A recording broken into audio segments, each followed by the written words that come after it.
అసలు అవసరం లేదు కదా. ఆ లెవెల్కి ఎవరు దిగజార్చారు, ఎవరు దిగజారి? దిగదార్చడం కాదండి ఇక్కడ. ఇప్పుడు అతను ఎమ్మెల్యేగా ఉన్న వ్యక్తి అక్కడ అసెంబ్లీలో వీడియో తీయాల్సిన అవసరం ఏంటి అనేది కాన్సెప్ట్ వస్తుంది. ఇక్కడ దిగదార్చడం అనేది పక్కన పెడితే, ఇప్పుడు బలహీనత ప్రతి మనిషికి ఉంటుంది. బలహీనత లేని వ్యక్తి ఎవరు ఉండరు ఈ ప్రపంచంలో. వాళ్ళ బలహీనతలను బట్టి వాళ్ళు ఉంటారు, కానీ స్థాయి కూడా ఉంటుందిగా. అవును, మరి ఆ స్థాయి దిగజారకూడదు కదా అనేది నా ఉద్దేశం. మొత్తానికి 60 తప్పు అంటారు మీరు? 100%. నెక్స్ట్ రుజువు చేస్తాం 100%. అంటే ఆయన సిన్సియర్గానే ఈమెకు డైవర్స్ ఇచ్చి మనం పెళ్లి చేసుకోవాలి అనుకున్నాడు, సిన్సియర్గానే ఉన్నాడు కావచ్చు కదా. ఆయన సిన్సియర్గా లేడు సార్. అతను చేసుకుంటానని చెప్పే కదా ఇప్పుడు మోసం చేసింది. మోసం అంటే చేసుకుని అన్నాడు కదా, అన్నబట్టే కదా ఆమె బయట. దానికి కారణం ఏంది మరి? ఎవరు అతను?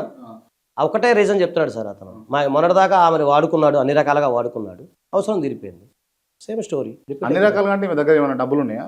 అన్ని రకాలుగా ఆమె డబ్బులు ఇచ్చింది కదా, అమ్మ గోల్డ్ ఇచ్చింది, కొంత అమౌంట్ కూడా ఇచ్చింది అతనికి. మేము నోటీస్ పంపిస్తాను తొందరలో అతనికి ఆ డబ్బులు రిటర్న్ చేయమని. డబ్బులు ఇచ్చింది, తర్వాత అబార్షన్ చేయించాడు, శారీరకంగా వాడుకున్నాడు. అది అంతా లైవ్లోనే చెప్పారు కదా ఆమె, అన్నీ ఉన్నాయి ఎవిడెన్స్లు మా దగ్గర. దానివల్ల అంతా అయిపోయిన తర్వాత అతను నేను పెళ్లి చేసుకుని అంటేనే కదా ఇప్పుడు ప్రాబ్లం వచ్చింది. ఓకే, మోసం చేశాడు. ఓకే, సస్పెండ్ చేపిస్తారా, శిక్ష పడేటట్టు చేస్తారా? 100% సార్.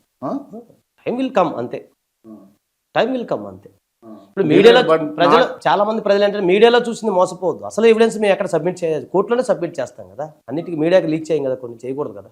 ఓకే, అసలు ఏదైతే ఉంటాయో ఎవిడెన్స్లు అవి మేము బయటకి ఎట్లా సబ్మిట్ చేస్తాం? సబ్మిట్ చేయకూడదు కదా, కోర్టులో సబ్మిట్ చేస్తాం. Okay, court will decide.